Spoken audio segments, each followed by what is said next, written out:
Thank you for waiting, ladies and gentlemen.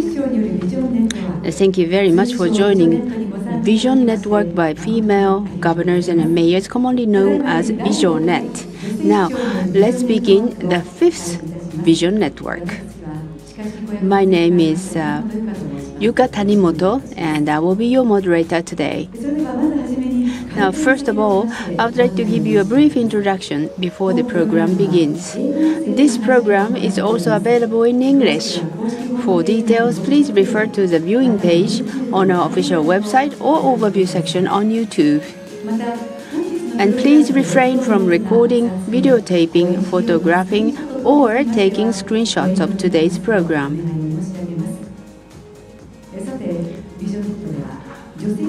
Well, the female ambassador to Japan from various countries and then female business leaders from all over Japan who are active on the front line of the business world will join us to exchange opinions and information on measures to realize a sustainable society and revitalize local communities by incorporating women's perspective. This event will also provide an opportunity to exchange opinions and information about the realization of a sustainable society and regional revitalization measures that incorporate women's perspective. And through this event, hope that we will deepen understanding about women's activities and also increase the momentum for that. This year, we will promote various programs under the theme of technology and gender equality to promote women's advancement. And again, we have special VisionNet online marché, which invites all the participating localities to provide their signature products. And this is going to be held until the 29th of February next year. And all these signature products will be sent to you for free of charge. So now, first of all, I would like to introduce today's participants on the stage. So when I call upon your name, please show yourself. Tokyo, the governor of Tokyo, Yuriko Koike. And the governor of Yamagata is Mieko Yoshimura.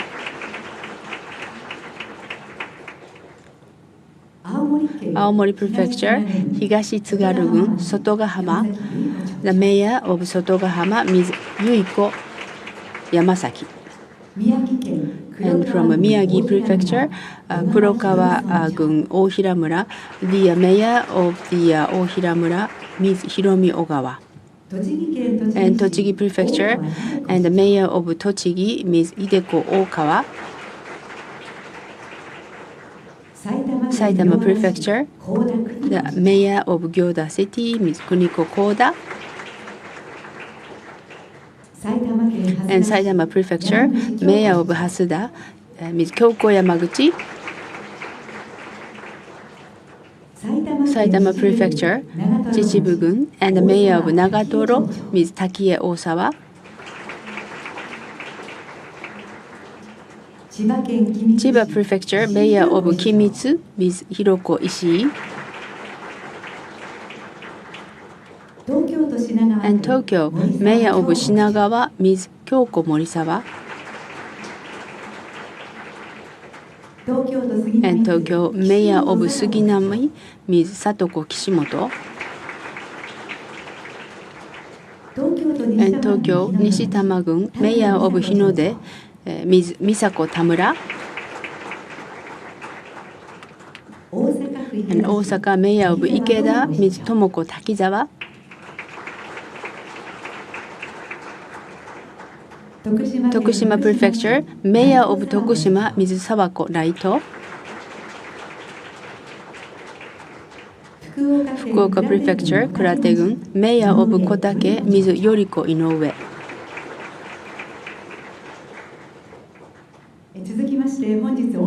And we also have mayors by participating online. So I would like to call upon your name and also please show yourself. From Hokkaido, Amida-gun, and the mayor of Rusutsu, Ms. Hisako Sato.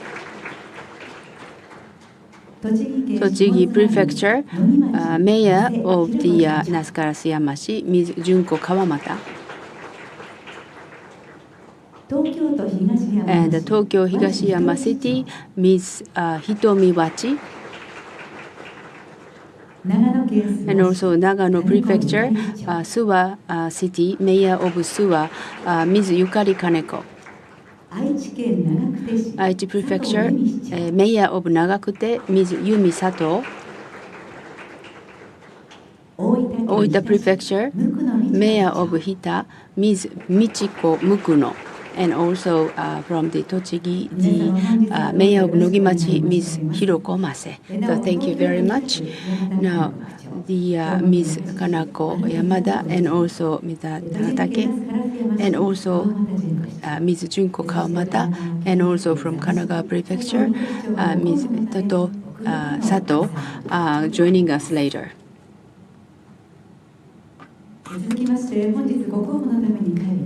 So I would like to show you some of the mayors who we could not be with us since they have their businesses. Thank you.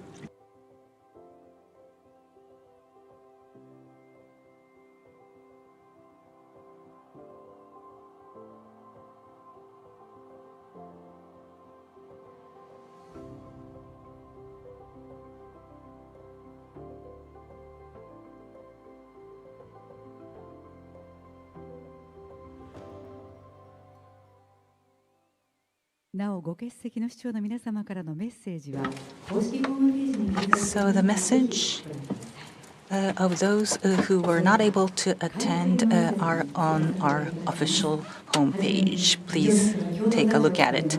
Now we would like to move on to the opening remarks. Our co-chair of Vision Network, Governor of Tokyo, Ms. Yuriko Koike. Ms. Koike, please. Hello, everyone. Vision Network by female governors and mayors. This is in short VisionNet. This is second time this year. Back in June of this year, when G7 gender equality ministers met in Tochigi Prefecture, we held our conference on the sidelines. So we have female governors and mayors, female ambassadors, business leaders, and everyone here today, and those of you viewing from all over Japan, thank you very much indeed. And from Tokyo Chamber of Commerce, President Kobayashi, thank you for coming. Governor of Tokyo. And this year, this is the second time this year for us to hold the Vision Network by female governors and mayors. And following the conference in June in Tochigi Prefecture, and I wish to thank the mayors and governors, ambassadors, and business executives, and everyone watching online for taking the time to participate today. Thank you very much. And right now, female governors and mayors in Japan, when I started this Vision and Network with Yoshimura-san, back in 2019 was 36. So now the number has grown to 55. And over the past 4 years, there has been an increase of 19. But we cannot keep on saying, oh, the number grew. Because in Japan, there are 1,800 local governments. So it is a long way to go. But the expertise and experience and what we chagrined or what we wish to do Together amongst female governors and managers, we would like to share and understand amongst us so that all local governments will be vital. Also, the gender index out of 146 countries, 125th. Japan is 125th. It is indeed a pity. But we would like to create an environment so that women can be empowered, and we have a part to work on in order to realize sustainable society. We need to establish an environment so that everyone can leverage individual personality and demonstrate power. So we have yet to tap into women's capability in Japan, which means that's a potential for growth. So if we can capture this, then Japan will shine more. Also, in Japan, in the decision-making forums, we see few women, and there are gender disparities between men and women, and also important work of raising kids. Men will have to take these paternal leaves even more, and we also have to dispel unconscious bias. I'm sure that sensitivity and inspiration of women, it's not only unique to women, but because of women, so that people will feel that, oh, this has changed for the better. That is the kind of a society that we would like to create. And so that this could be a driver, we have a title this time around, Technology and Gender Equality to Promote Women's Empowerment. This is the topic that we would like to discuss about. And I hope that we will be able to get a lot of insights during this conference. I would like to conclude by expecting that this conference will be a fruitful forum. Thank you very much. Ms. Koike, thank you very much. Next, another co-chair of VisionNet, we have Governor of Yamagata Prefecture, Mieko Yoshimura. Ms. Yoshimura, please. Hello, everyone. I am Mieko Yoshimura, Governor of Yamagata Prefecture. This summer was extremely hot. So nationwide it was extremely hot, but the cleanest air in Japan is Yamagata Prefecture. But in Yamagata Prefecture, it was extremely hot, and it was, I would say, a dangerous heat. So climate change, we have to fight against it. We have to take actions in order to protect the people in Yamagata Prefecture. And also measures against climate change.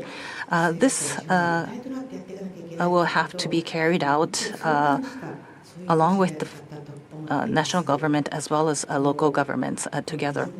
So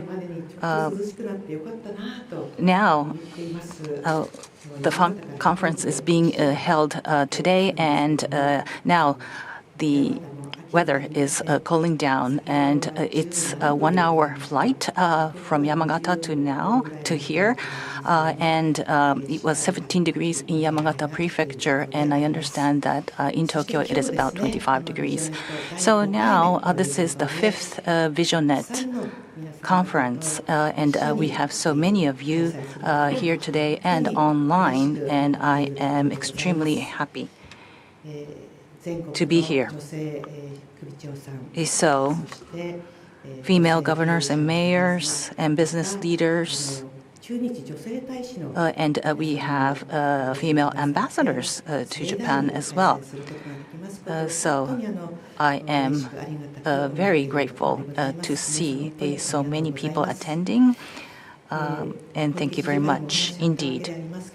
So as we heard from Ms. Koike, half of the society or half of the population is women.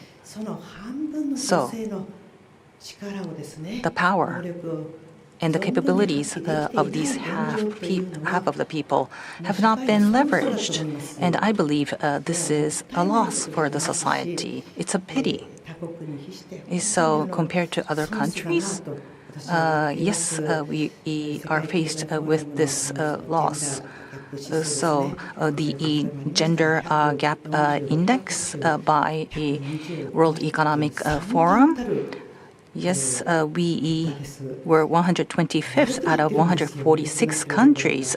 We're not improving. We are deteriorating. Why is that? But maybe it is so natural. We have to have sense of crisis, and the government unitedly and solidarity will have to drive forward, or else there's no improvement. And we do see some high school students in the back today, and they are the potential leaders of next generation. And for them as well, we need to show that women can be under the spotlight. So we have to work together unitedly to drive this effort. So today, taking this opportunity, we should be sharing insights and expertise. I'm sure we will be hearing a lot today. So we should be sharing knowledge, the mindset, and bring those back and implement and put to practice in each region. I'm sure this will be a driver. So for future generations, we will also have to do our best. So there will be keynote speeches and panel discussions. I hope that this will turn out to be a fruitful conference. And I strongly expect that we will do our best so that all women and men can shine. Thank you very much. Yoshimura-san, thank you very much. Next, I would like to welcome Ken Kobayashi from the Japan-Tokyo Chamber of Commerce and Industry President, one of the hosts of today's event.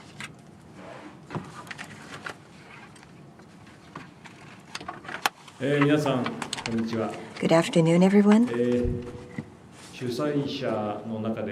And out of all the hosts, I am perhaps the only male participant, and I am Kobayashi, President of the Japan-Tokyo Chamber of Commerce and Industry, and we are co-hosting this fifth Vision Network. There is a script that my male assistant drew up for me, so I'm going to put this aside and speak freely. So as Governor Koike mentioned as well, I was quite surprised with the numbers, the statistics, but at the same time, I am feeling quite encouraged as well, because when you look at all the leaders, 55, I believe, are now members of this network, I understand. And I do believe that here in Japan, you are going to see a more and more female when you visit the suburban areas as well. And so seeing more and more leaders amongst the regions here in Japan is quite natural, I believe.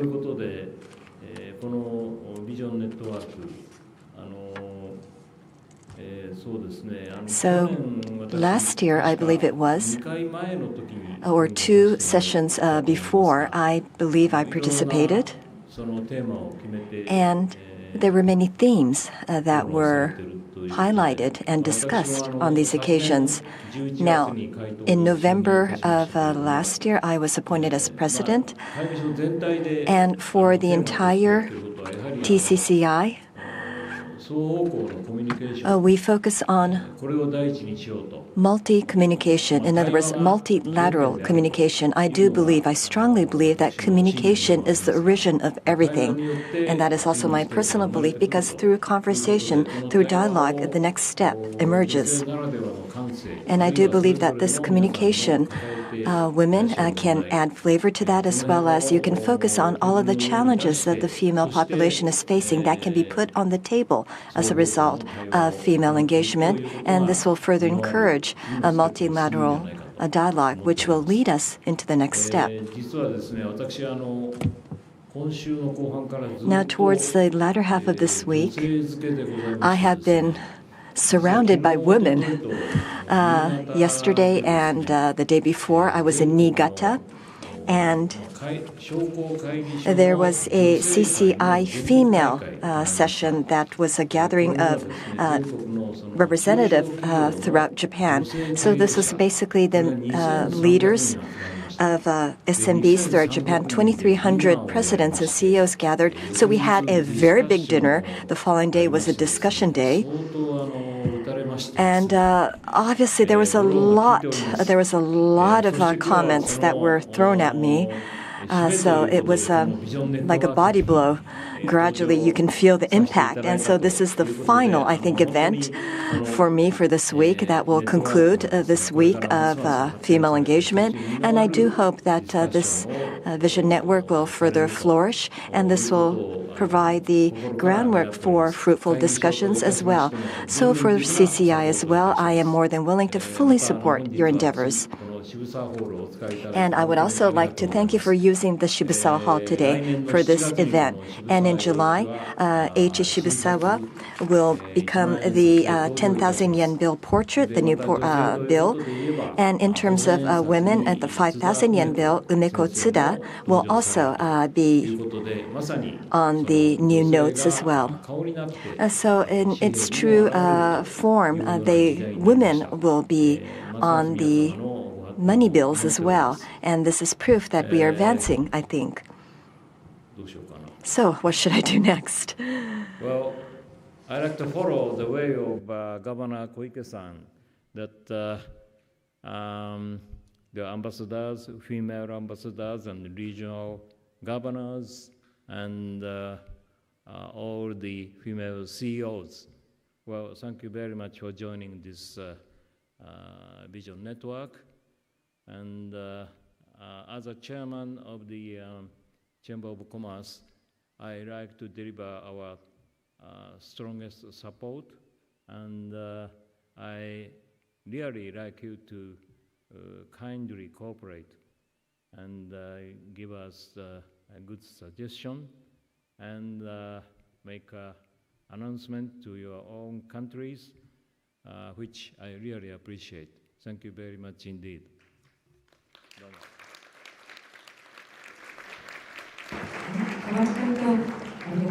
Thank you very much, President Kobayashi. And next, we would now like to move on to the support message and keynote speech. Let us arrange the stage, so please wait a moment. And for those leaders on stage, thank you very much. Please leave the stage. Thank you.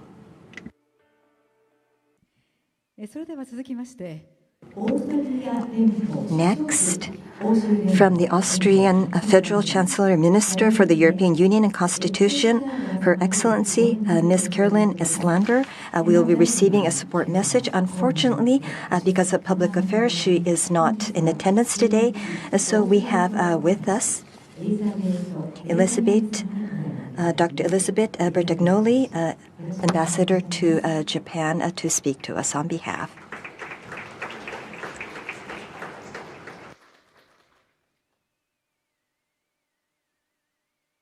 Minasama, konnichiwa.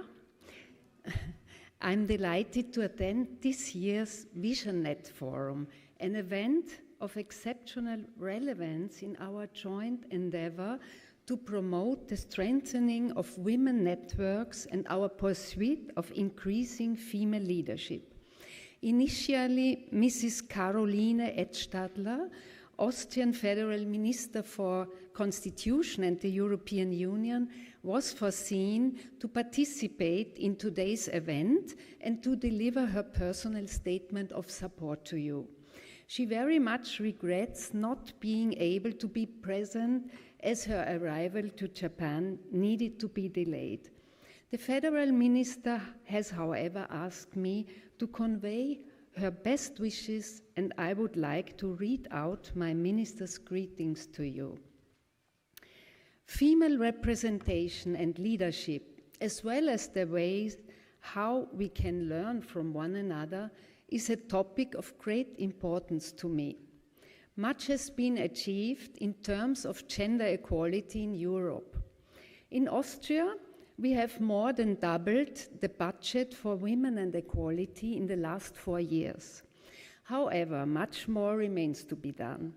Despite progress over the years, notably the first female president of the European Commission, women continue to be underrepresented in key decision-making positions in the European Union.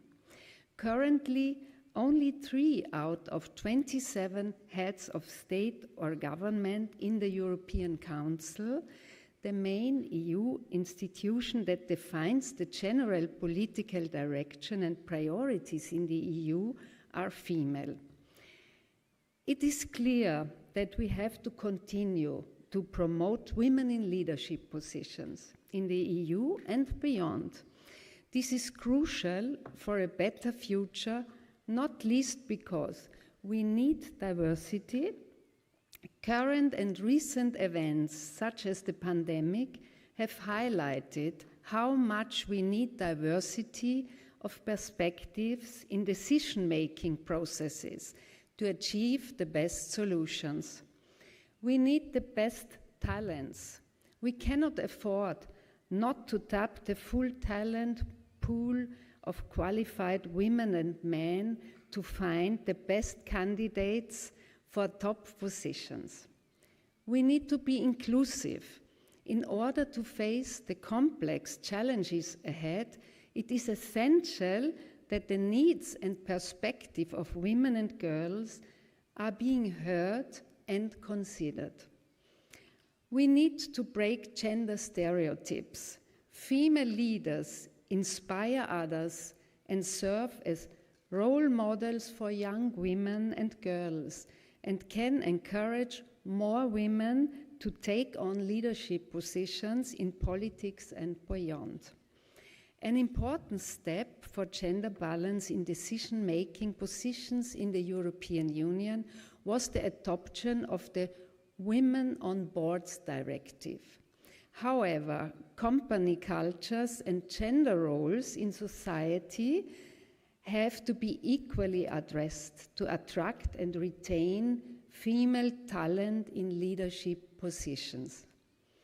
Creating a supportive work environment that promotes work-life balance, family-friendly policies, and equal pay is essential in this regard.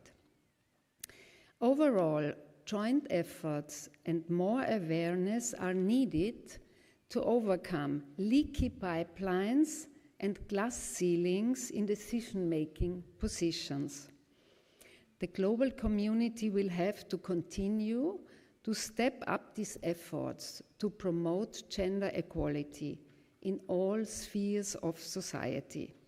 Thank you very much, and I wish all participants a fruitful exchange. Thank you very much for the message. どうもありがとうございました。エリザベート大使。 Thank you very much. That was Ambassador Elizabeth. Now moving on to the Mayor of Los Angeles, Ms. Karen Bass. We have received a video, so please watch this. Dear Governor Koike, Governor Yoshimura, and distinguished guests, hello from Los Angeles. I'm Mayor Karen Bass. Congratulations on the 5th Vision Network Conference convened by female governors and mayors. Tokyo and Los Angeles are strong partners.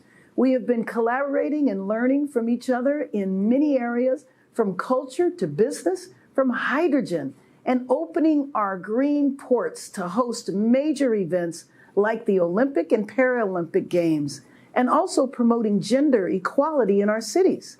In Los Angeles, we are proud of our diversity. We join arms to address the tough challenges we face. And I hope that's what happens today, so we can all benefit from the diversity of ideas you will create.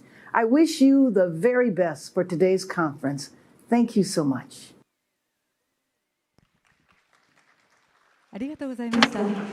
Thank you very much. So that was from the Mayor of Los Angeles, Karen Bass. Now moving on to Ambassador of the Hashemite Kingdom of Jordan, Her Excellency Ms. Lina ANNAB. The floor is yours.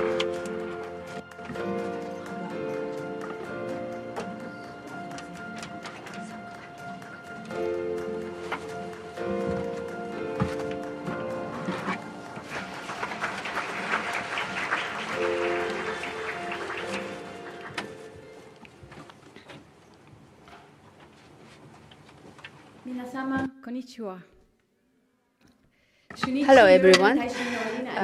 My name is Lina ANNAB, the Ambassador of Jordan, and I came here in 2019 and I'm going to speak in English. Right now I'm learning Japanese.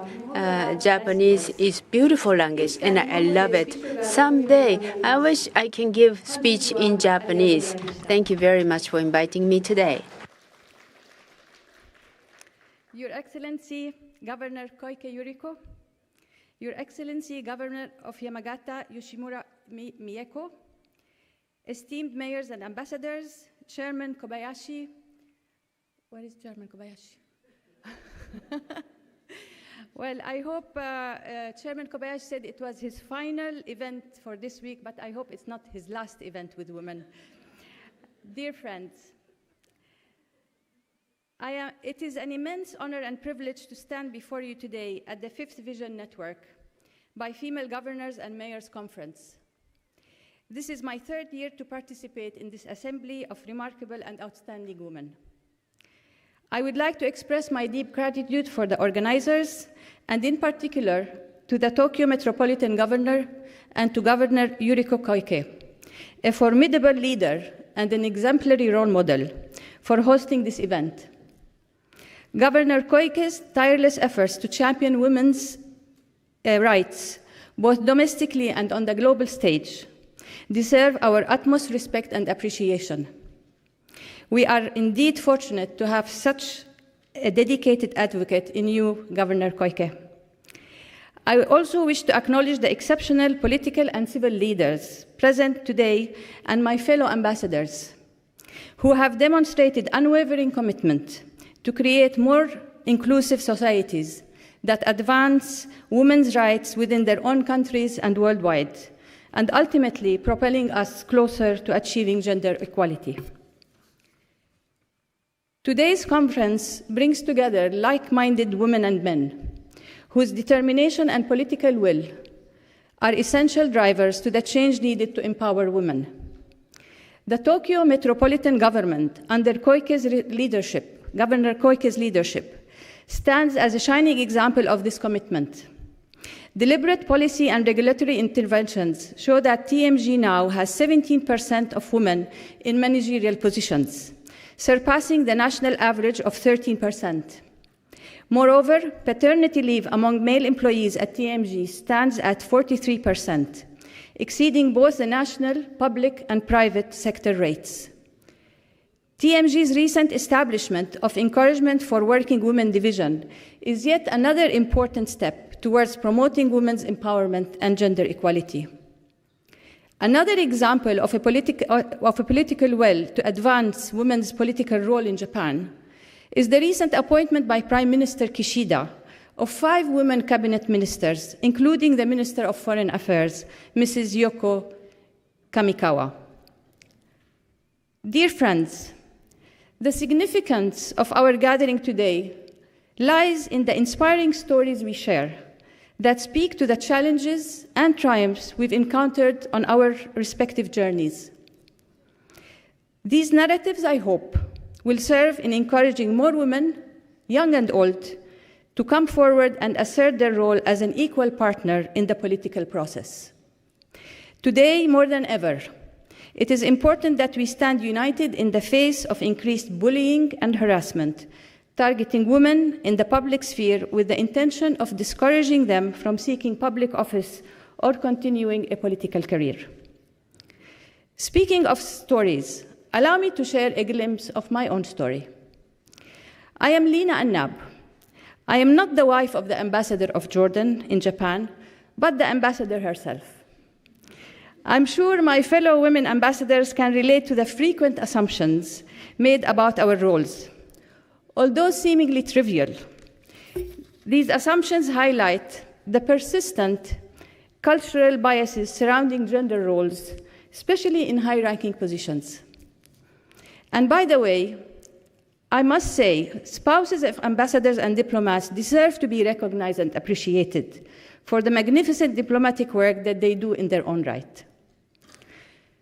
As an Arab Muslim woman, I often find myself challenging stereotypes that stubbornly fuel misconceptions.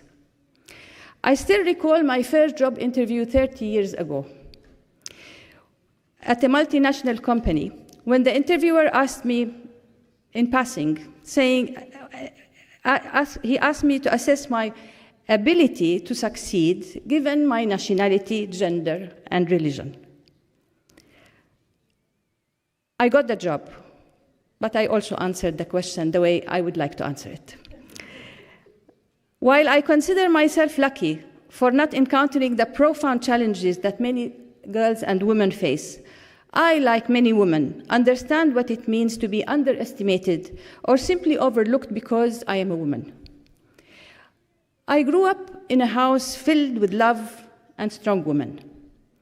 My mother, a divorced woman who took on the responsibility of raising me and my 3 sisters at the young age of 36, served and still serves at 88 years old as my most powerful role model. During the 1970s, the odds were stacked against divorced women in countless and vicious ways. Witnessing my mother's struggle for her most basic right to care for her daughters shaped my worldview regarding women's inalienable rights to justice, equality, dignity, and respect. In those days, the term patriarchy was foreign to me. But through my mother's journey, I experienced its ugly manifestations in various forms: economic, social, legal, and religious. Each form of patriarchy had its own entrenched set of vested interests, conspiring to uphold a status quo that excluded women and perpetuated a male-dominated culture. My upbringing solidified the importance of challenging mindset and that rationalized gender inequality as a cultural norm. Women's issues became deeply personal for me, and I recognized the need to expose these so-called cultural norms for what they really are: a set of opportunistic social constructs that are rooted in unequal power relations. Regrettably, even today, these norms persist, limiting women's ambitions and aspirations. Around the world, women's leadership remains questioned and a contested area. A recent study by the UNDP reveals that 90% of people around the world still feel some resistance and prejudice against women in leadership positions. And on average, women continue to be steered towards jobs with lower barriers to entry that often come with less stability and lower wages, intensifying a cycle of poverty in their later years. In my country, Jordan, the struggle for women's rights mirrored similar movements worldwide. Political parties played a major role in raising awareness among women of their rights. With that awareness came a growing interest among women to become more involved in politics.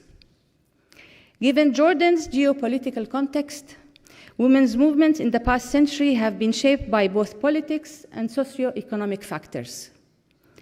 The British mandate over Jordan from 1921 to 1946, the Arab-Israeli wars of 1948 and 1967, and the subsequent Israeli occupation of Palestinian territory, along with the influx of Palestinian refugees into Jordan, all contributed to the formation of women-led resistance movements advocating for equality, justice, freedom, and independence from foreign powers. The 1970s were a turning point for women in Jordan. They witnessed an increased international focus on women's rights. The announcement of the first World Conference on the Status of Women by the United Nations in Mexico City in 1975 marked a significant milestone for global women's movement and had a profound impact in Jordan. In fact, it was thanks to this conference and the anticipated pressure from its outcomes that the government of Jordan introduced amendments to the election laws in 1974, granting women the right to vote and run for office. This momentous achievement came after 53 years of struggle by pioneering and visionary women who relentlessly fought for this right. Subsequently, the United Nations organized other women's conferences that set the stage for global collaboration with multinational institutions in the fight for women's rights. These events were pivotal in generating positive momentum for feminists over the last 5 decades, both on global and local scales. Fast forward to 2023. Jordan has made significant strides in empowering women thanks to the tireless efforts of women activists and targeted government initiatives. Legal frameworks have been amended, and female education has been vigorously promoted. Today, women constitute 24% of cabinet ministers and approximately 15% of parliamentary members. Between 2017 and 2020, the judiciary witnessed 40% in number of women judges. But Jordan and the world are still far from patting ourselves on the back. Globally, women today hold just 27% of seats in parliament and 36% in local government. Legal frameworks are still lagging, and despite progress, 54% of countries still lack laws in key areas of gender equality. In education, women in Jordan outnumber men in university enrollment. A notable example is the highly competitive and empowering field of science, technology, engineering, and mathematics, what is known as STEM. In Jordan, nearly half of the undergraduates in STEM are women, and almost 60% of master's and doctorate degrees in STEM fields are awarded to women. Yet, many of these highly educated women face an environment that provides them with a strong university education, but offers limited opportunities to forge a career path. Similar to many countries in the world, institutional barriers in Jordan, including an unequal division of unpaid care and domestic responsibilities, and an undersupply of job opportunities in technology, have disrupted and are disrupting the university-to-work transition for many young women in STEM, and ultimately are robbing them of the opportunity of participating in and in sitting at the table where new technologies are being defined and where digital transformation is being center-staged. Dear friends, it is crucial to recognize and celebrate the remarkable strides made by women in the relentless pursuit of equal rights. Nevertheless, we must also acknowledge the persistent challenge that continue to obstruct progress towards full gender parity worldwide. The journey towards gender equality has become increasingly intricate and elusive, compounded by global crises such as conflicts and wars, food insecurity, climate change, displacement, and other mounting pressures. Today, the United Nations Sustainable Development Goals provide us with a comprehensive framework for achieving gender equality. These goals offer a clear roadmap for addressing the diverse challenges women still face, encompassing issues from gender-based violence to economic disparities. Last September, during the United Nations General Assembly in New York, the world assessed the progress made towards achieving the SDGs, revealing the sobering reality that the majority of these goals are falling short of their 2030 targets. While certain areas have made progress, an alarming number of targets are advancing at an insufficient pace or even regressing. As we reach the midpoint of the 2030 Agenda implementation, much like a century ago when women and men fought for voting and political rights, there is an urgent call today for collective action to achieve these goals. International cooperation must be intensified, particularly for the most disadvantaged and vulnerable communities, including women. These communities require support to recover from the pandemic, ongoing conflicts, inflation, the cost of living crisis, and to enhance their resilience against future shocks and climate-related risks. One group that seems to be overlooked in the SDGs debate is the refugees and the forcibly displaced people, whose numbers are steadily increasing. Currently, there are 35 million refugees in the world, with 10% of them residing in Jordan, making Jordan one of the highest refugee per capita countries in the world. Half of these refugees are women and children, with women heading most of the refugee households. The refugees depend on the international community for their survival, and multiple UN agencies provide vital services to meet their needs.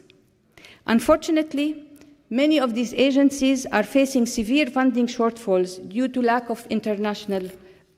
lack of support from international community, forcing them to reduce support to refugees and their host communities. In Jordan, these cuts have thrown the lives of hundreds of thousands of refugees into uncertainty and despair. Here, I must express Jordan's gratitude to Japan for its consistent support to refugees in Jordan and worldwide. I also wish to acknowledge the remarkable work of the late Mrs. Sadako Ogata, the distinguished Japanese diplomat who served as the United Nations High Commissioner for Refugees. Her leadership and empathy shattered stereotypes about women leaders and transformed the way the world approaches and addresses refugee and humanitarian crises. In closing, we must not forget that the struggle for women's rights and gender equality is not the responsibility of the select few. It is the responsibility of all. It truly takes a village, a global village, to create a peaceful world where women and men can live free from discrimination and realize their full potential.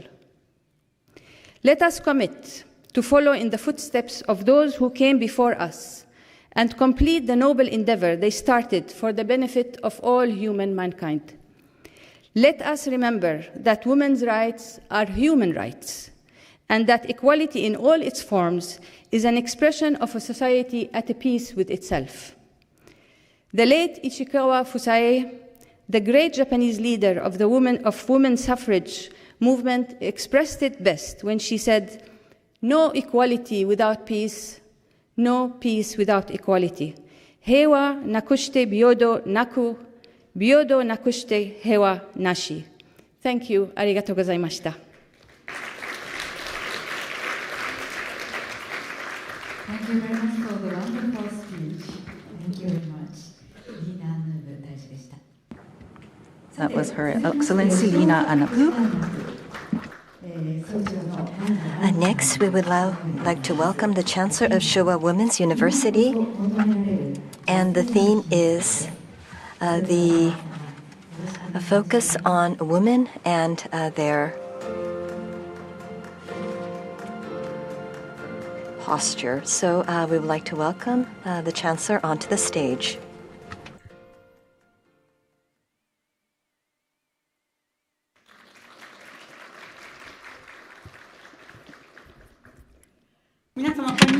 Good afternoon, everyone. And thank you very much for the introduction. I am from Showa Women's University. My name is Mariko Bando. I am serving as Chancellor. And today, I believe this is the 7th Vision Network hosted by the governor, and I'm very honored to be here. But I've only been given 20 minutes, so I have so much to say, and perhaps 20 minutes is not enough. But I do believe that everyone here today want to speak for 20 hours, even 200 hours. I'm sure every one of you possess many experiences, and so I do realize that I have been given some very precious time, and I would like to exert my passion into this 20 minutes. Now, so the title of my keynote speech today is the posture that is demanded of women, and so in other words, we do have to have women leaders that do have a strong posture, that have elegance as well. And so that is what is demanded at the moment. So why do we need women with dignity as leaders? Why do we need such women leaders? It's because the times and because the environment expects that from women leaders. When we look at our surrounding environment, we can note that everything is changing dramatically. Nothing has yet been perhaps all subdued, but the pandemic, as well as the summer, was extremely hot, and we are faced with climate change around the globe. And here in Japan, we are faced with a serious challenge of lesser children being born, aging population, as well as an hauling out of the rural suburban areas. So it has reached to the extent that perhaps it is no longer manageable. We also need to understand what is happening with DX. We are seeing a widening gap in terms of equality as well. And so all of these impose upon us on a daily basis many challenges. So the de facto way of approaching things can no longer solve these social issues. As the ambassador to Japan, Australia mentioned as well, we do have to have a different perspective. We have to change our leadership style as well, and we need leaders that are able to embody such new approaches.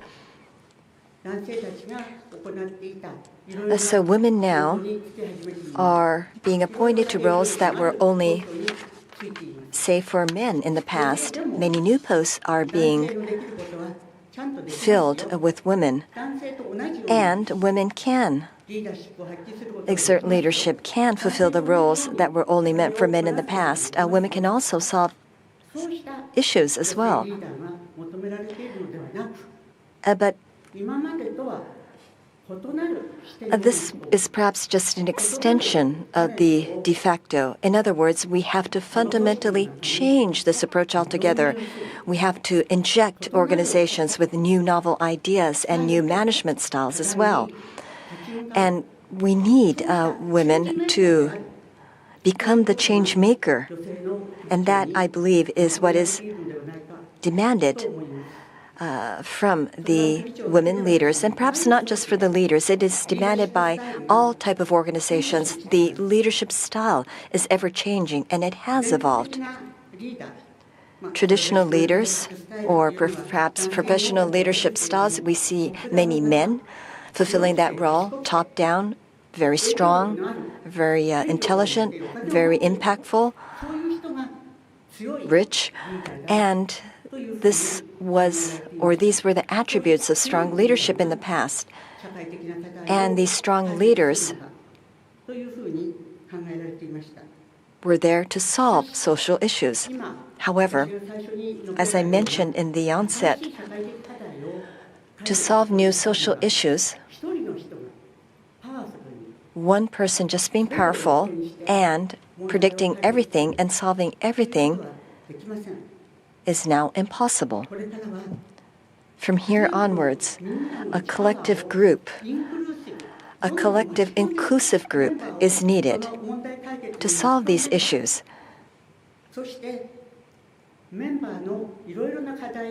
And we need to look after one another to solve the issues that the members are encountering. And how can we solve these social issues? We need to learn together. And so it is a means and ways of exerting inclusive leadership or a servant leadership, a learning leadership. And such new leadership styles are, I believe, where women leaders feel a strong affinity to. And learning and serving and inclusive leadership, I know that many male leaders embody this as well. However, this new style of leadership is in demand right now. And I do believe that this is a common understanding amongst all of us. The possibilities and the occasions where women can exert leadership, we're seeing more and more in the horizon. However, unfortunately, and this is perhaps a cliche, but the gender gap index amongst men and women here in Japan, out of the 146 countries, we are 125th. And Afghanistan is 146, 143 is Iran. And I visited Iran, Tehran, in June. And this year's Peace Nobel Prize winner is a women's activist.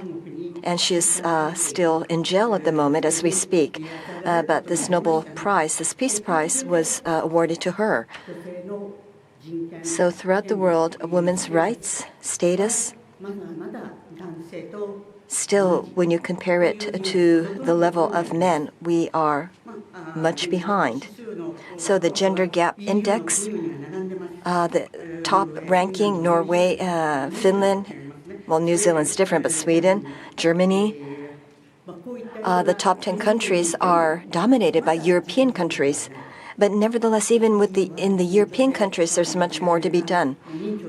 So they already have a president in the EU Council. However, the EU representative mentioned that there's still much more to do, even in Europe. So education, health, economy, and politics, out of the four elements.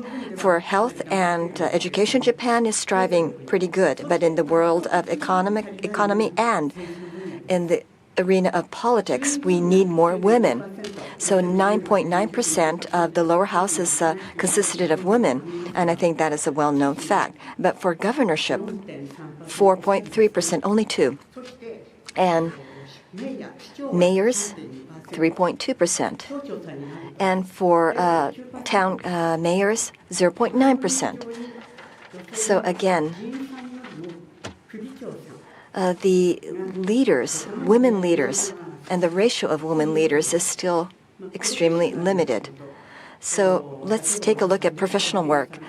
For instance, in the legal arena, or for instance, in the private sector, we see many women leaders. However, to be able to have an impact on the organization is one thing, but we still need to see more and more people in the political scene that will have true impact, and we need to see more women in the political scene, because that is the root cause of this gender gap index. But by the Japanese Constitution, equality is assured. And for instance, if we look at various legal regulations, we are on par with Europe, for instance, in terms of child-caring laws. In the U.S., there is no maternity leave. And sick leave, you take sick leave instead of maternity leave as well. And there is no massive federal grants for child care centers in the U.S. either. So that means that the legal structure and the legal infrastructure for women here in Japan is there to support women and to support women in the workplace as well. So we are seeing a dramatic change on the legal front. However, what is our physical mindset, our psychological mindset, what is often noted as the unconscious bias.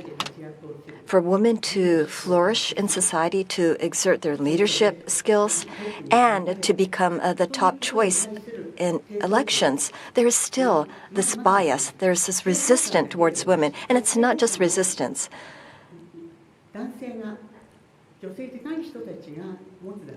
It's not just about the men or non-women having this resistance. It's actually amongst women as well, that they are also impacted by this unconscious bias. Women do not take risks. Women do not do not want to take accountability in important roles. And women have this very sensitive approach. And that's the goodness of women. But that is leading to that unconscious bias. And the women themselves, unfortunately, and even with the younger women as well, they feel that I'm a woman. I don't have to try hard. I am there to support my family. I don't want to work and inconvenience my family.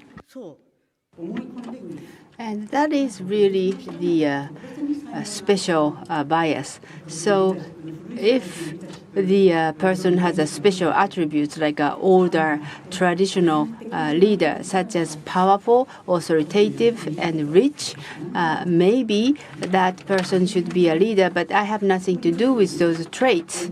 So the female side also believe in that type of biased, and that really contain and limit the lots of possibilities and also a great capability of women. I'm really afraid of that. So how can we change that when society changes? Of course, woman changes. And you can blame society, you can blame men, and it's easy to say that. But as long as you are blaming other people, society will not change. So first of all, women should change themselves. And it often said whether chicken or egg theory, but always the egg goes first biologically. You have to change yourself. You have to change yourself and then be different from others. And also mutation can trail the way. So that's why you should not limit yourself with a bias, unconscious bias. You have to be aware of that, first of all, and to change that, what can I do? That you have to ask yourself. And furthermore, I'd like to say about the 3 S's. First of all, women among themselves, well, this is not just a woman, but the people who have a lot of issues, you are gifted with the 100% environment, but people who are not really in the good situation, some issues and challenges, first of all, they have to have an empathy among each other. I know you are having a hard time. I know I'm having a hard time. So you really have to have a sympathy. So that is first S. And of course, that the rural areas are suffering from the dwindling population, but the people in the urban area also suffering from their own. And also rich people are suffering as long as the poor people are suffering. So that's why first S is sympathy. You have to sympathize each other. And second is share, S. You really have to share. In other words, you own your problem, but you own other people's problem too. This is not your problem. We have to work on it, and then we have to solve it. And each individual, some individual has a great ability, some have only limited capability, yet if they can supplement each other and support each other, then sympathy, share, support. The third S is support. And if you do that, then we can liberalize ourselves from the unconscious bias. And these three are the first step for us to take. You step 1, you step 2, and female governors and mayors are the people who made a first step or second step already. And those people must serve as role models for the next generations. And I really want you to show your behavior and what you are doing to other people. So being a female governor or mayor is not itself a good thing. You really have to achieve something. You really have to realize something. Not the female mayor, but that mayor, that individual brought about these changes. So she became a change maker. She started this. She solved this problem. So whether she is a female or man, you really have to achieve your own great deeds so that it will change the society. So just like you change yourself, you have to change the society. You are in the position to change the world. And I, myself, has been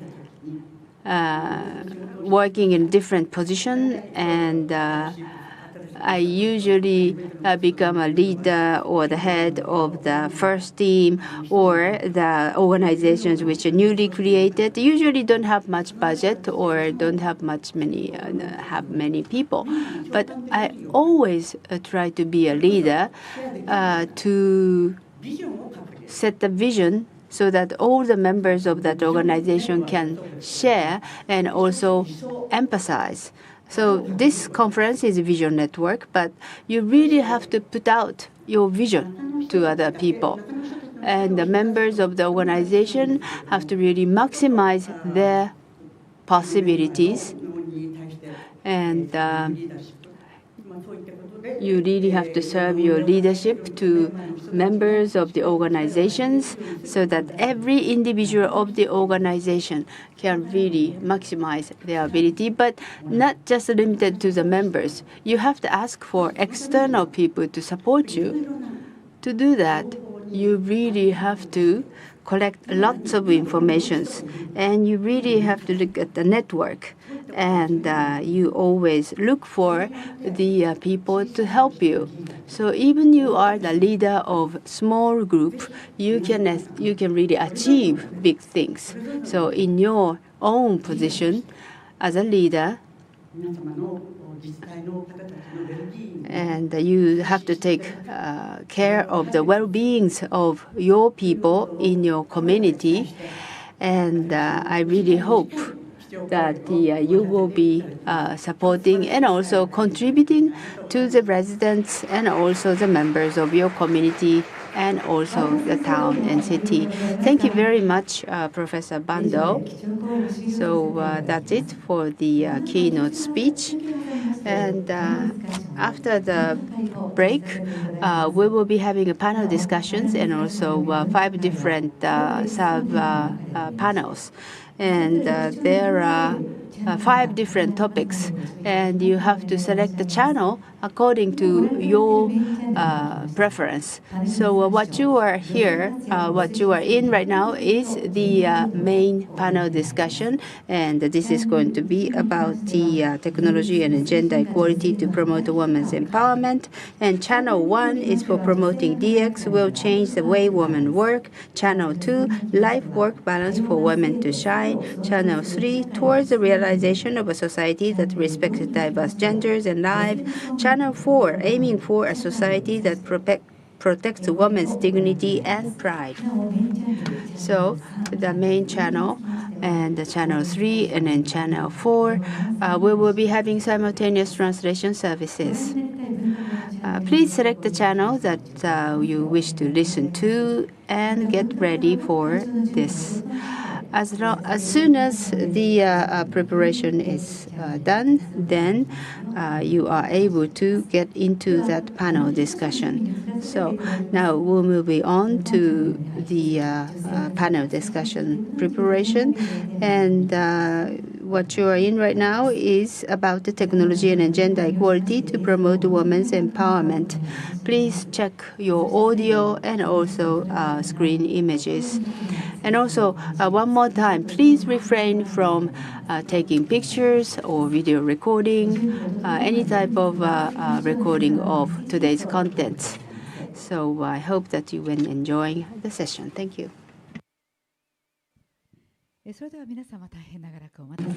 Ladies and gentlemen, thank you very much for waiting. Now, we will start the panel discussion. Theme of this panel is technology and gender equality to promote women's advancement. Today we have some female high school students in the audience. I hope to facilitate a discussion that will help junior high and high school students understand and empathize with the current situation and the issues surrounding technology and gender equality, as well as efforts to resolve these issues. Thank you for coming, ladies.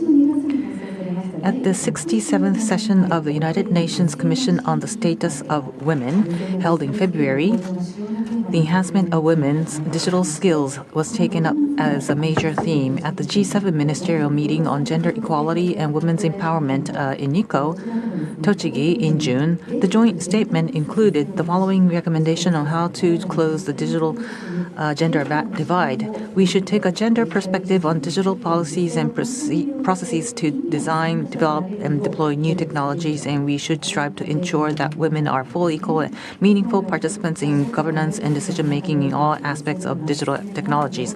As digitization accelerates in all areas of society, it goes without saying that improving women's ability to adapt to digital technologies is essential to expanding opportunities for women's advancement. In this panel session, we would like to hear your views on the state of the digital gender divide and clarify what significance and effects that closing the divide will have on the promotion of women's advancement and the realization of gender equality. We would also like to hear everyone's opinions on the way forward for efforts to close the divide and promote the advancement of women in technology. So now I would like to introduce the panelists, Her Excellency Ms. Marieta Arabadjieva, Ambassador of the Republic of Bulgaria, Her Excellency Ms. Tanja JÄÄSKELÄINEN, Ambassador of the Republic of Finland. Next, I would like to introduce the mayors who will be participating in this panel discussion. Mayor of Sotogahama Town, Higashitsuruga County, Aomori Prefecture, Yuriko Yamazaki. And next, Tokyo Mayor of Suginami Ward, Satoko Kishimoto. And Mayor of Tokushima City, Tokushima Prefecture, Sawako Naito. And as we just heard from Keynote, we have Mariko Bando, Chancellor of Showa Women's University, and Hiroko Toyoda, Chairman, Shizuoka Prefecture, Fukuroi Chamber of Commerce and Industry, Managing Director, Maruo Kosho. Thank you for coming. So we would like to proceed with the panel discussion with these members. Now here's the first theme. What are the possibilities for gender equality created by the use of technology? The rapid introduction of online learning and telecommuting in the wake of the COVID-19 pandemic has expanded women's access to educational opportunities and is driving gender equality in career advancement. It is said that increasing women's access to digital sector and technology helps create new economic outcomes with high market value, such as improving the quality of work and the development of products and services that meet women's needs. This, in turn, expands opportunities for women's advancement, reducing the wage gap and otherwise contributing to gender equality. Meanwhile, there are 3.7 billion people in the world without internet access, many of whom are women and girls who live in poverty and lack educational opportunities. We would like to first hear from the ambassadors for their opinions in this situation, asked about their measures in their respective countries, and how they're promoting in order to accelerate gender equality through the use of technology, including educational support in STEM fields such as science, technology, engineering, and math.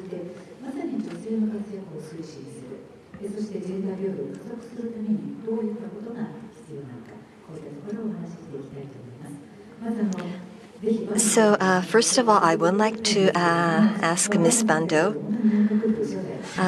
and she was the first Director General of the Gender Equality Bureau of the Cabinet Office, and I do believe that she has paved the way as a trailblazer. And so she also serves as the Chancellor of Showa Women's University currently. So your efforts in gender equality throughout your career and how perhaps the use of technology, which is the theme right now, is necessary for gender equality. Thank you very much for this opportunity, and I do believe that hits the core essence of today's theme. And just this morning at the university, how has COVID impacted the way women work? And I was hosting a symposium referring to the results of that. And it turns out that remote work, for instance, there are many organizations that overcame COVID through this. And there was no difference between men and women. It was just the difference between who could use ICT and who could not.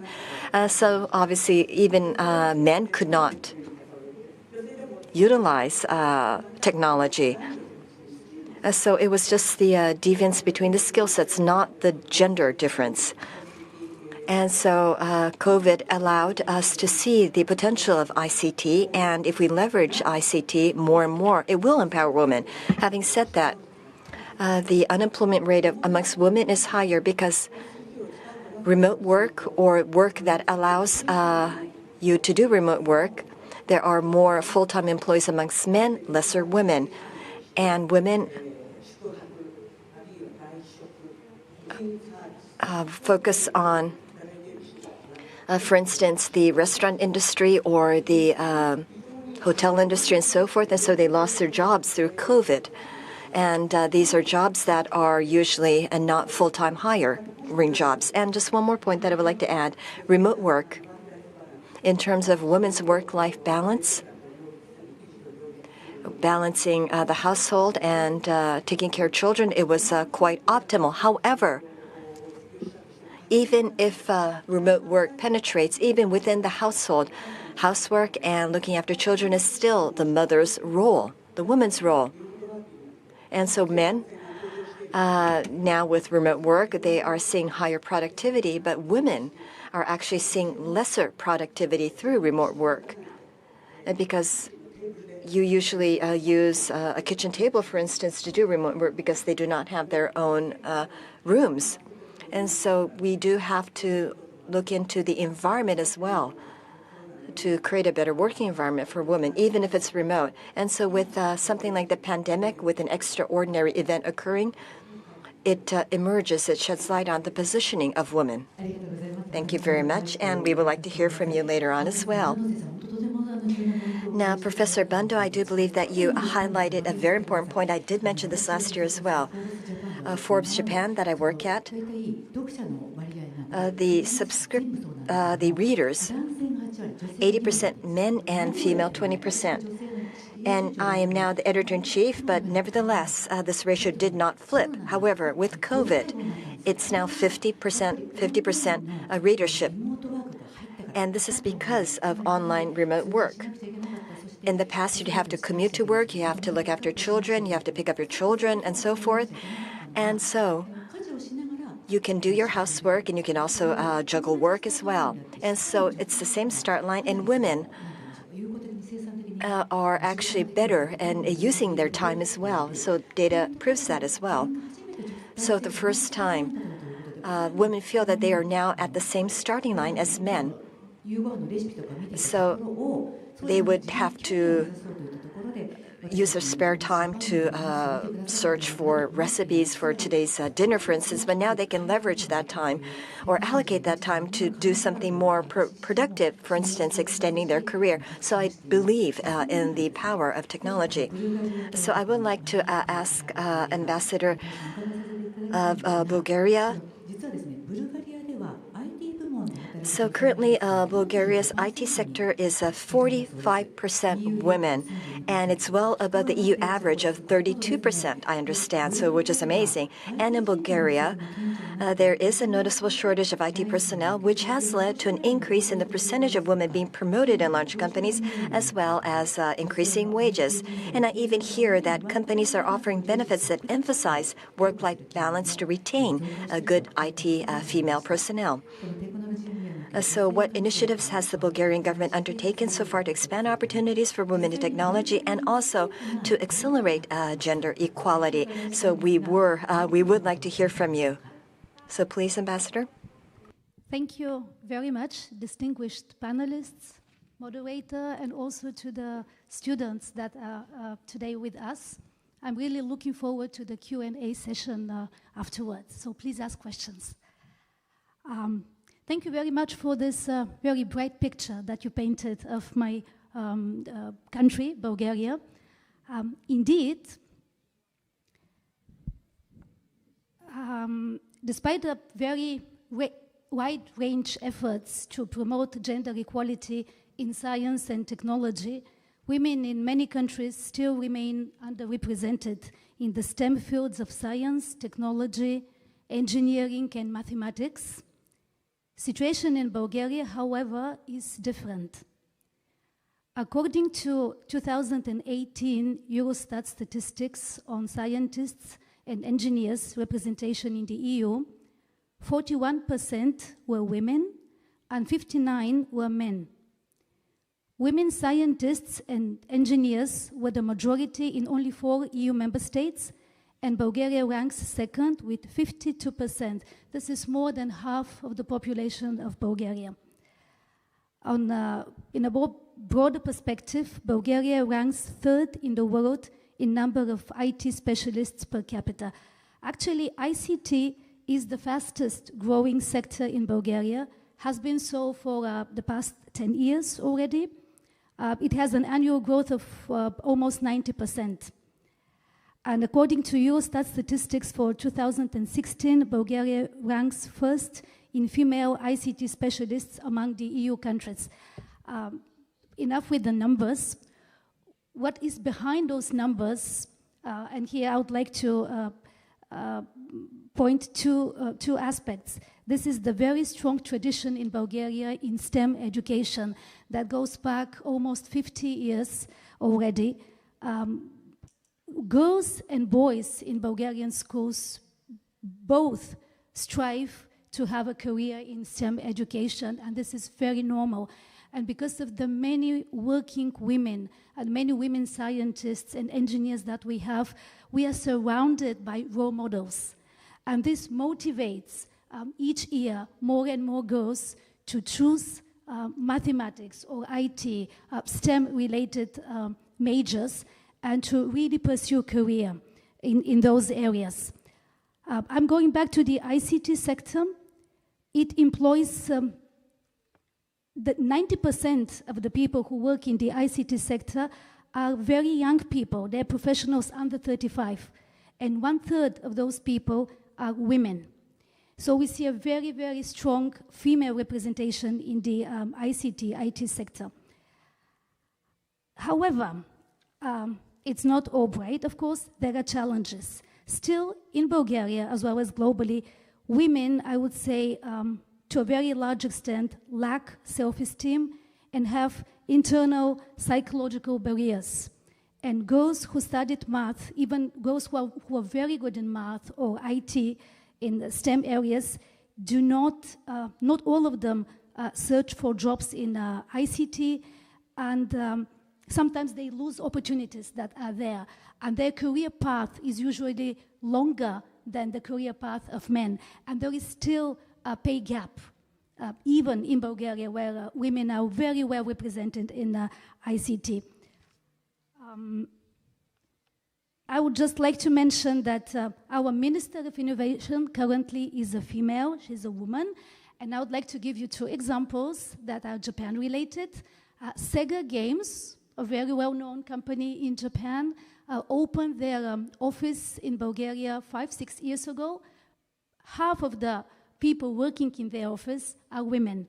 And Nidec, another very big Japanese company, very well-known, opened their first R&D center in Europe, in the capital of Bulgaria, in Sofia, 2 years ago. The person who is heading the R&D center is actually a female engineer. I will stop here. Thank you. Thank you very much for a wonderful advice and hint, many, many hints in it. Okay, so education is very important, and in Japan, we have statistics which is a little bit pessimistic, so I'd like to share some of the numbers, and then I'd like to ask. According to the METI's IT Human Resource Supply and Demand Surveys 2021, looking at it, the data scientists, now it's one of the most seeked jobs, but the number of the data scientists are very minimal. But when you look at the women, 9 to 1, so it is extremely minority. So when you think of the developing IT specialist, you must change the education to begin with, and that's why we have to really ask about the local autonomy to work on it. So Toyota-san, let me ask you.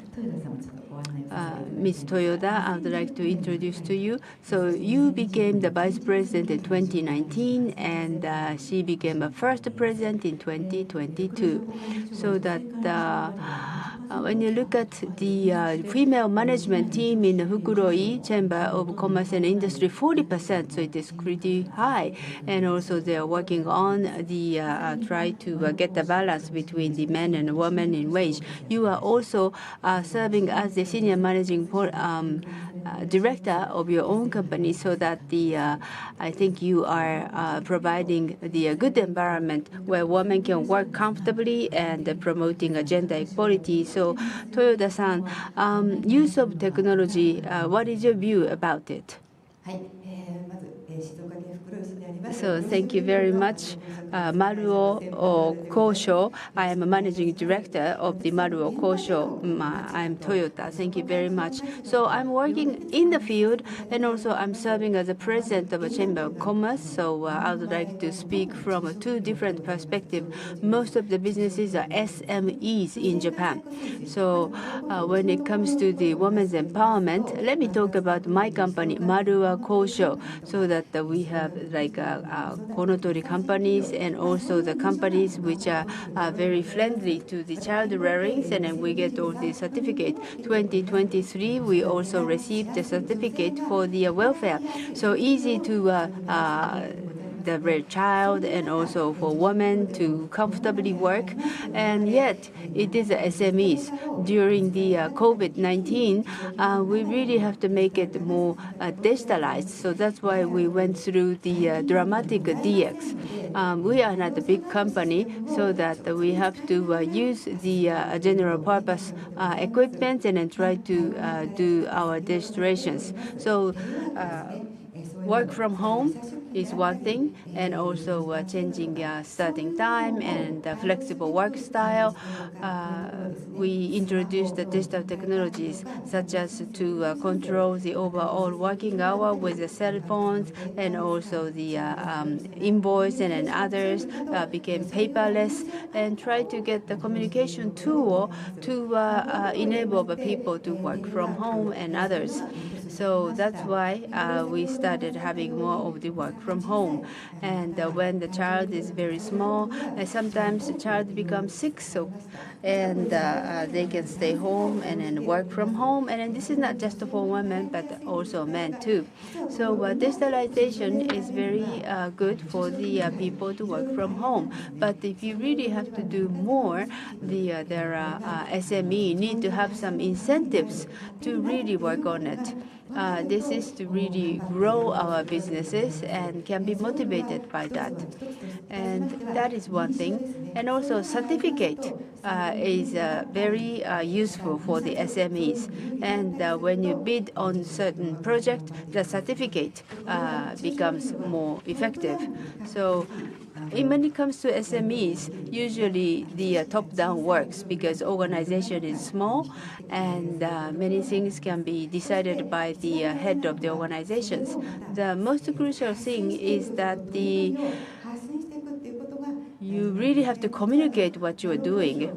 So at the Mariko Corporation, that both men and women are taking the child-rearing holidays 100%. So 5 days holiday and providing 50,000 yen, and now achieved 100%. So we try to communicate what we do. So we put out the website so that showing the pictures and stories, like when Professor Bando talked about when the woman had to work on all the house chores and then they cannot work from home. So husband must understand, and both men and a woman contribute equally to the child rearing so that it will help the woman to really empower herself. And another one I always feel close to my heart is that the SMEs are making efforts, and that have to be evaluated. When the input changes, then output also changes accordingly. So work-life balance based upon the paid holidays and others, and that is usually the percentage of the people who are running it. But I hope that you can count that by days, number of days. When the company has many holidays, and you can't really increase the percentage. At the Mariko Corporation, that we have many different types of holidays, so difficult to increase the percentage. So I hope that the evaluation method of the SME's work have to be done in the various ways so that the SME can also digitalize themselves. And one more point, can I say? This is about the Chamber of Commerce. The 515 Chamber of Commerce in Japan, but there are only 3 female presidents. And mentioning about the very small numbers, but I think that the president of the Chamber of Commerce is the lowest. The president is a woman, and also the vice president is a woman, and we are the only one. And our secretary general is also a woman. And in our case, that 40% of the women working as the managerial level, and the regular employee 50-50. So that when it comes to the gender equality and the women's empowerment, we have received a special award for the prefectural government. And last year, November, I became a president, and I think that we didn't communicate what we did so much. So right now, as a president, we set as a communication of our activities as a priority. Also, you have to change yourself, SNS, and also website. We try to communicate and try to provide a strategy so that the SME can find more lead and also prospect in the future by using SNS and others. And also unconscious bias. Again, the women sometimes do not understand unconscious bias, so try to hold seminars and events like this, and then try to stimulate them. And also, as for the healthy management of a company is again very important. So the work-life balance seminars and then events are held, and try to promote the gender equality. And the role models, there are many role models around us, And in our case, we don't have many role models, but I try to be a good role model so that the people can follow my suit, and hopefully that will be the empowerment of the woman too. Thank you. Thank you very much. Now next, Naito-san, let me ask you a question too. You are the city mayor of Tokushima. I think that you have special digital transformation promotion plan in March. So I would like you to mention about your policy and also gender equality. Thank you. Data scientists number was 9 to 1. And during the COVID, that the non-regular job was worked by the women, so that there are so many women out of work. But the 2022 April, I became the mayor of the Tokushima city. So I was living in Tokyo, and I came back to the Tokushima. And what I felt was that the regular job for women was not really enough in Tokushima city. So I really wanted to create a job which can provide enough income for the woman. And I thought that we really have to develop more female women who can work in the ICT. And Tokushima city, I tried to enhance these DX areas. And with the cooperation with the private businesses, currently we are promoting education seminars and an event for the female ICT capability so that they can learn and also start working it.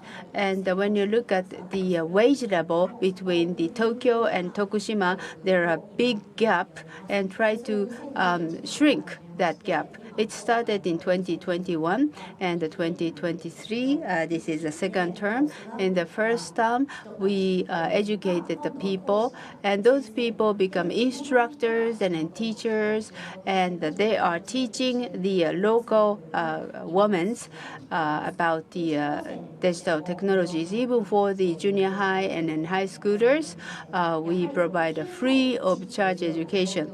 The data scientists, 9 to 1, it is not equal at all, and then it's stemming from the inequality.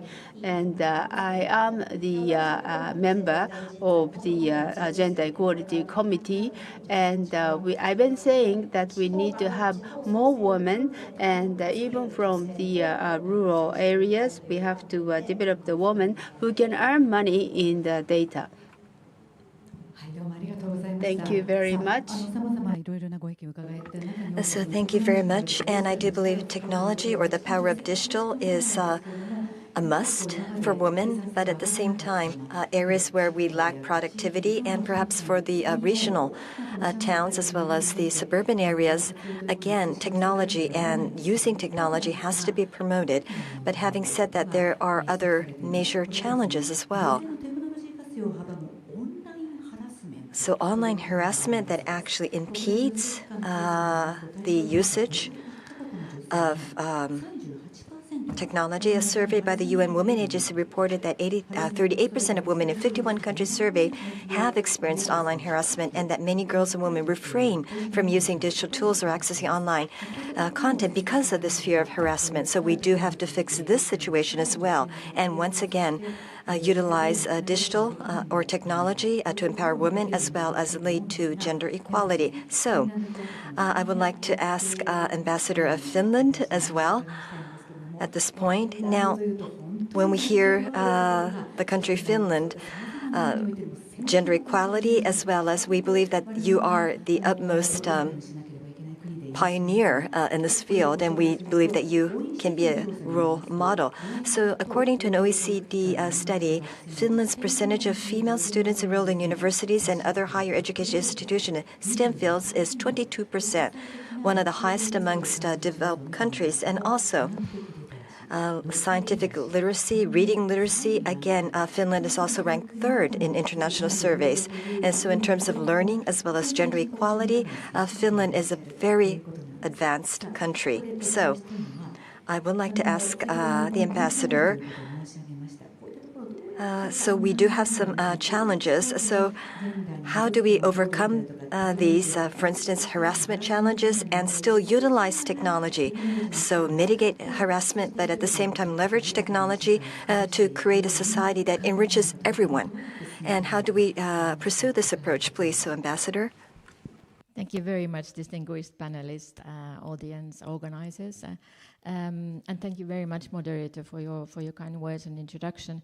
Indeed, women in Finland are in a very fortunate position already to have achieved gender equality in many fields, and thus we are now able to transfer our expertise and experiences to other countries or who are struggling with these issues, and gender equality and digitalization are really now the key themes in Finland's foreign policy and development policy, and we want to work towards making gender equality part of technology and innovation, and similarly making technology and innovation part of gender equality work. So these go hand in hand.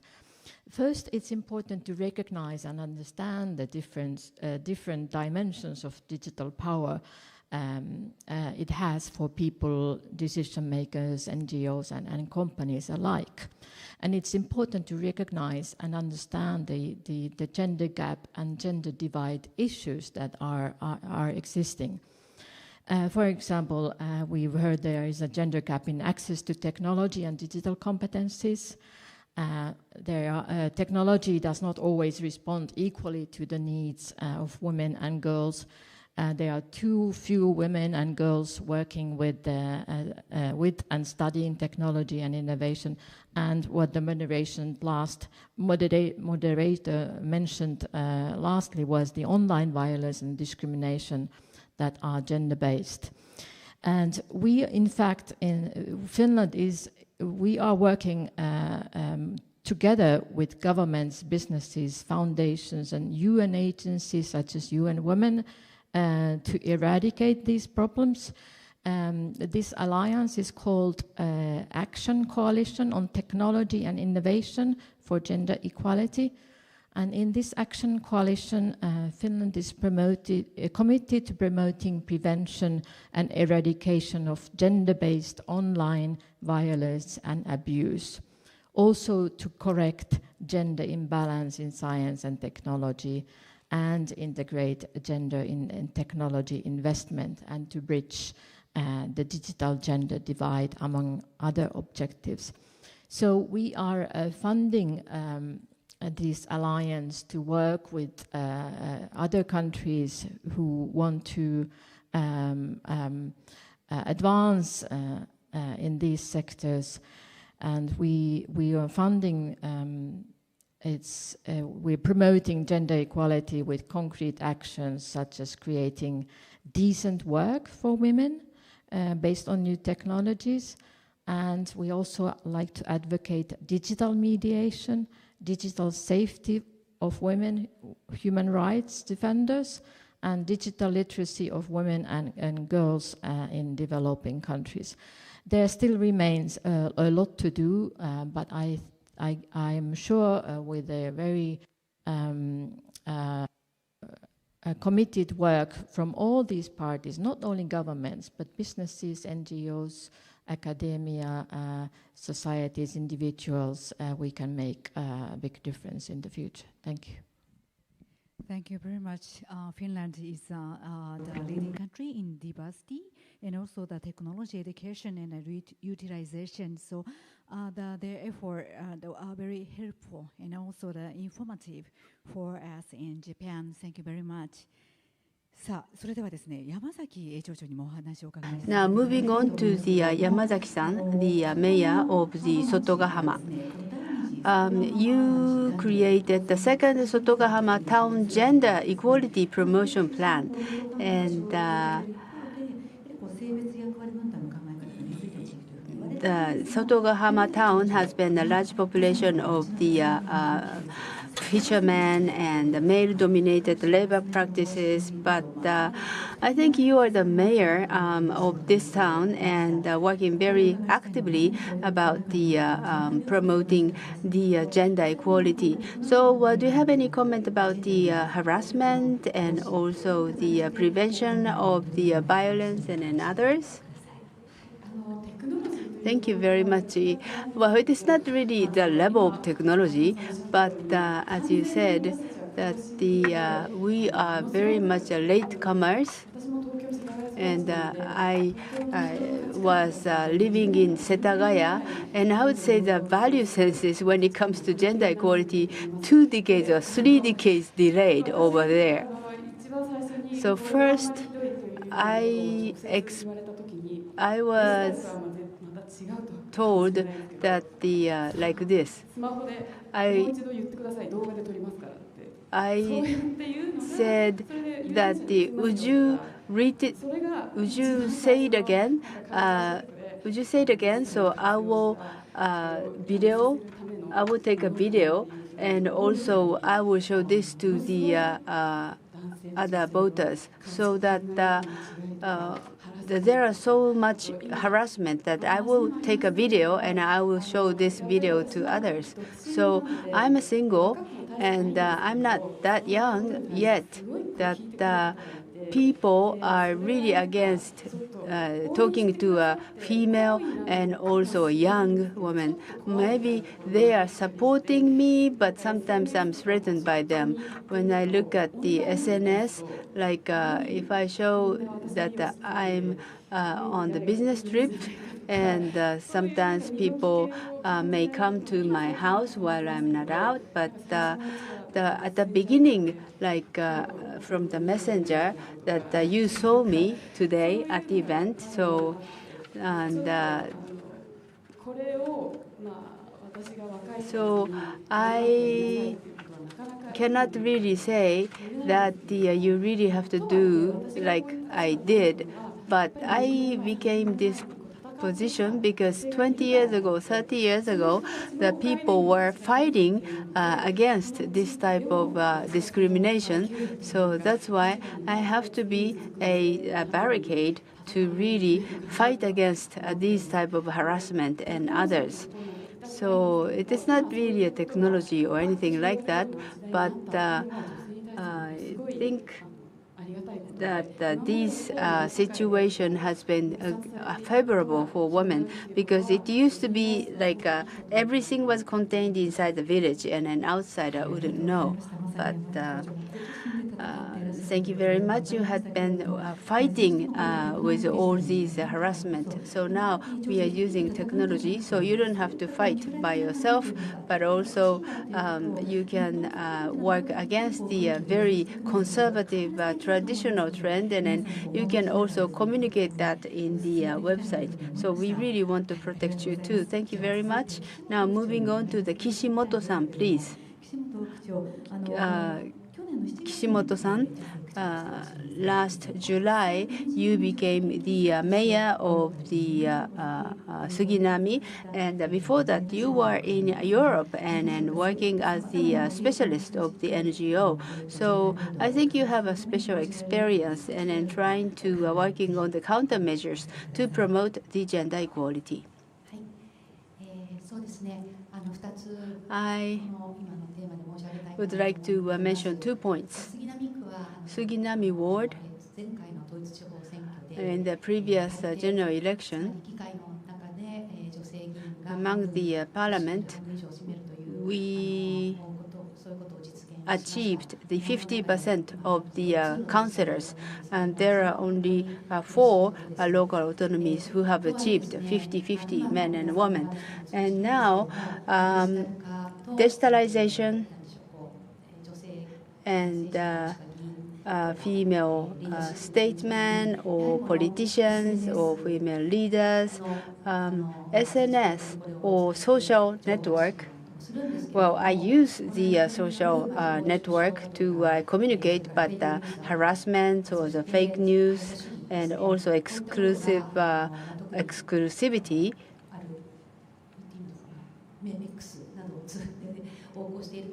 and through the social media and X. But especially when it comes to the female politician and also chiefs, we are the target of attacks, especially the young female politician. They are afraid to look at the X. Because they can't maintain the mental health. Sometimes they are really cornered into it. I'm one of them. And still, I want to have a hope, and I want to be a member of a council, and also I want to be the head of the town. Even though I have a vision that people criticize me with my clothings or anything like nothing to do with my policies or vision, people criticize me, and that's really hurting me. And my capacity or my thinking capabilities are really impaired by the critics, especially when it comes to the local council and what's discussing in the council. Very difficult to visualize it, and the local residents looking at what's going on, but other people don't know what's taking place in that local council. So digital technology is one way to really disclose what's being discussed inside the local council. And another point is that all the decision makings arena, we don't have much female. Then we don't have much diversity to begin with, and the very important decisions are made in the very monolithic manner. It is very risky, and it is not really strategically strong. So I'm sure that all the audiences know that. And so with the use of digital tool can be used to participate, to involve and these different diversified people to the decision making. And that started in the world and also in Japan, especially in Suginami ward, the finding a place for the children or elderly people to feel comfortable. And also we create a policy about all these things, and the local people who really active in the supporting to the people in the world, and many of them are women, and they have their own experience, and also they have their opinions, and these opinions should be also heard by these digital technologies. It is a digital and bi-directional communications are very important for the participating in the true democracy. So I think it is very good. So thank you very much. We really want to have more discussion, but we're actually closing to the end. But maybe we can set another opportunity to drink some coffee or tea and chat about it. But today, since high school students and junior high school students are here, we would like to give them an opportunity to ask questions. So can you raise your hand if you have any questions? Yes, I saw a hand. The microphone will be brought to you. I have a question to Ms. Bando. I want to become a teacher in the future. So in order to realize gender equality and also for female empowerment, are there anything that educators can do? Oh, that is so wonderful.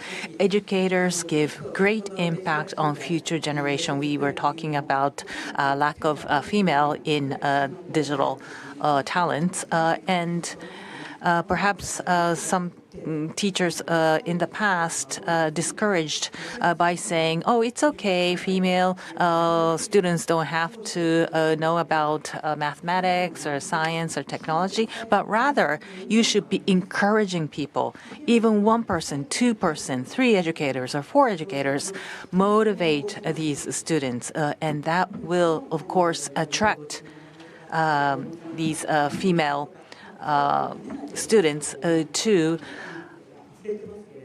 pave their way into career. So, of course, mothers and grandmothers are also perhaps approaching their children, but educators are very close to young people, and I think that is a very attractive profession, and I encourage you to do that. Yes, thank you very much. And maybe we have time for one more person. Okay, yes, the microphone will be brought to you.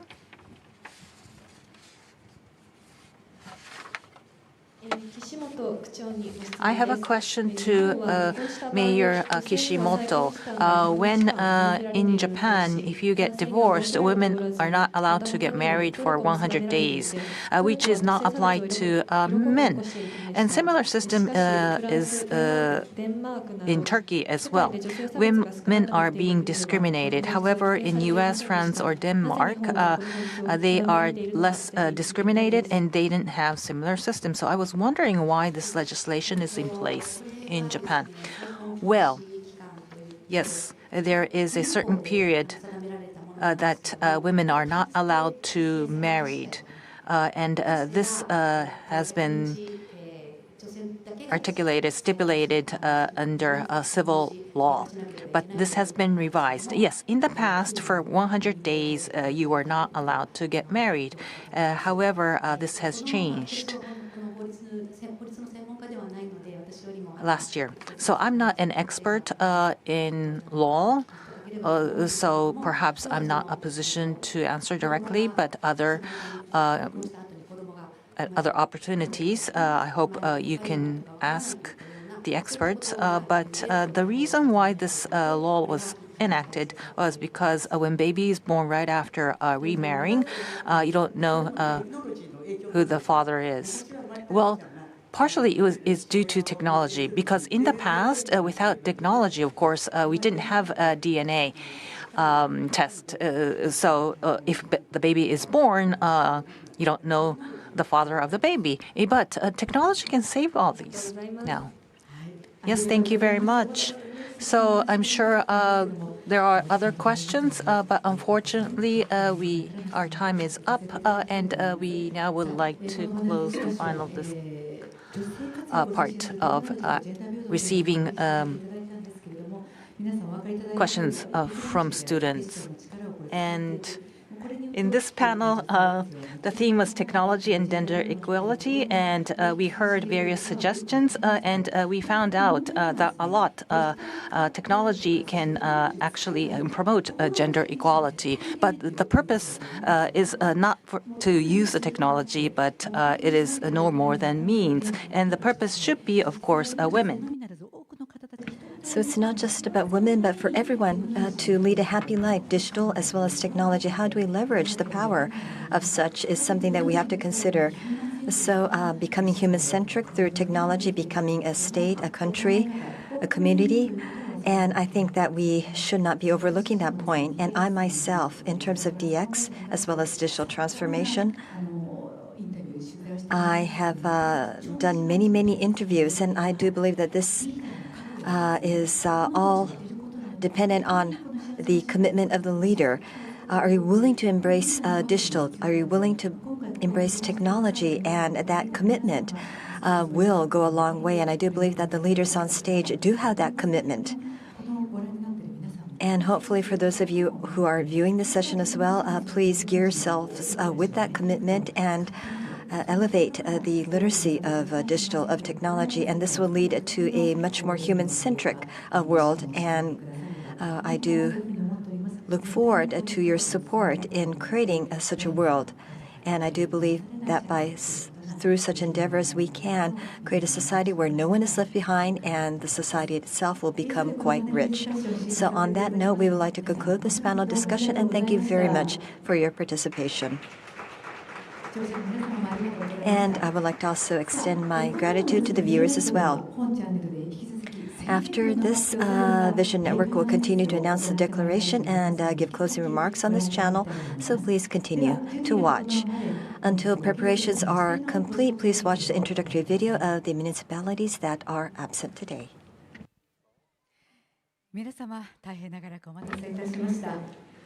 Everyone, thank you very much for waiting. We now would like to announce the declaration statement. I would like to read it out.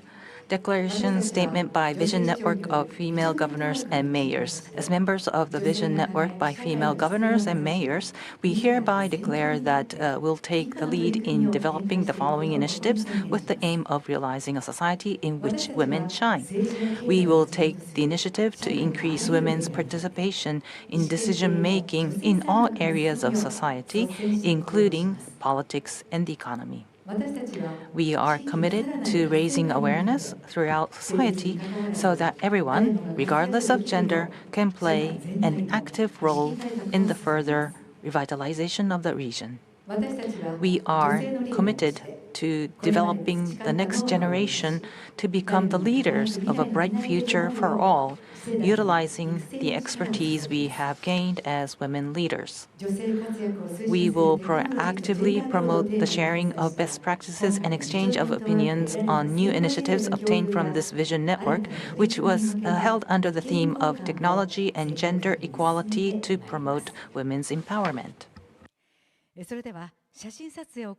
We would now like to move on to a photo session, and for those attending online as well, if you can show your screen as well, and if you can please show the declaration document.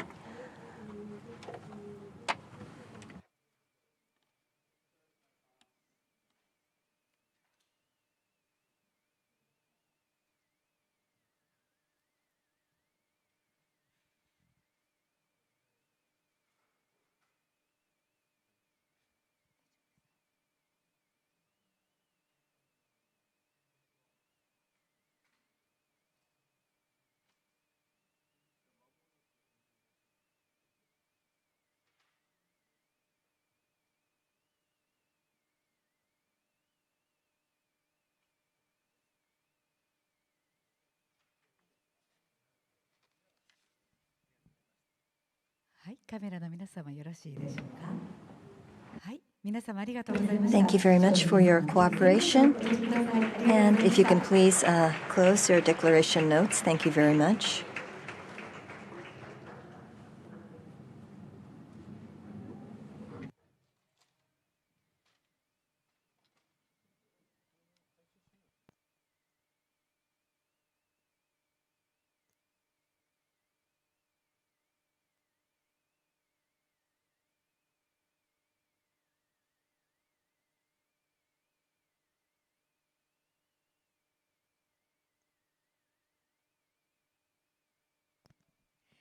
So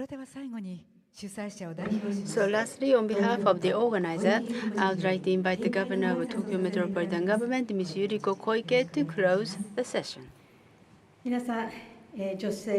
Ladies and gentlemen, well, once again, thank you very much for participating at the 5th Vision Network by Female Governors and Mayors, and I'm glad that it has successfully completed the statement. The last part was very important. We really have to relay what we are doing to the next generation. And female ambassadors, thank you so much for being here with us. Serving here in Tokyo, thank you very much for your participation.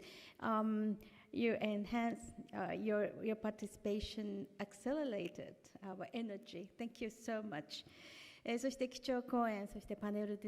Keynote speakers and then participants in the panel discussions, even in the different panel discussions, as I have heard so many different comments. So we can share our know-how and information so that we can bring about some mind changes among the people.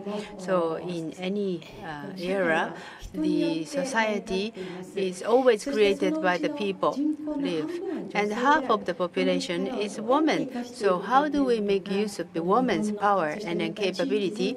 That is really for Japan and also the communities. And you really have to energize the communities and the cities in Japan, and that to be done by the female people, the women. So the governor of Yamagata, Yoshimura, and myself went to Tokyo Station, and your famous products and also the products from Bulgaria, Mexico, and other countries have participated in the booth. When you go to Tokyo stations, there are some booths. When you go home, please go back to the Tokyo station and also look at the booth.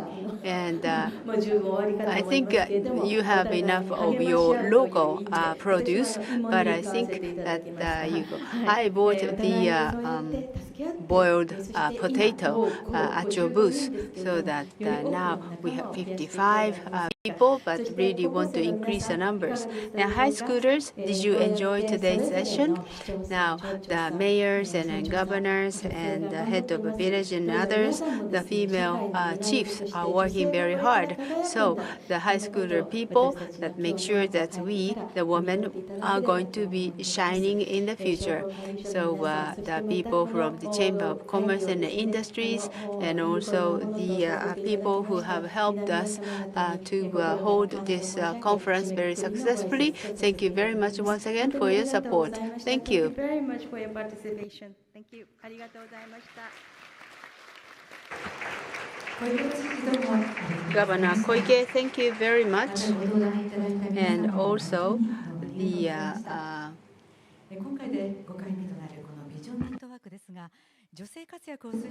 And attendees, thank you very much. So this has been the 5th Vision Network, and so we have focused on the theme of technology and gender equality to promote women's empowerment. We have heard from various leaders throughout Japan, as well as ambassadors to Japan, as well as female leaders as well.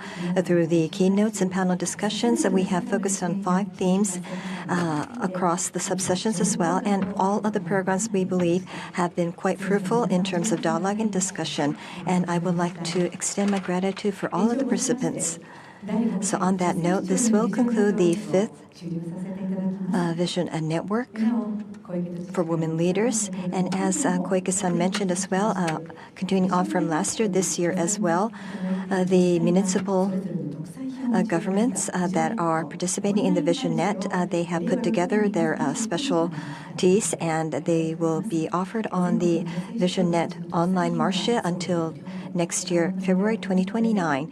And so whatever you do purchase, they will be shipped to you free of charge. So please look at the official homepage for details. For those that were viewing this session, we request that you fill in the survey as well. There is a survey button within the official homepage, so again, we encourage you to respond to the survey. On that note, we would like to conclude today's session.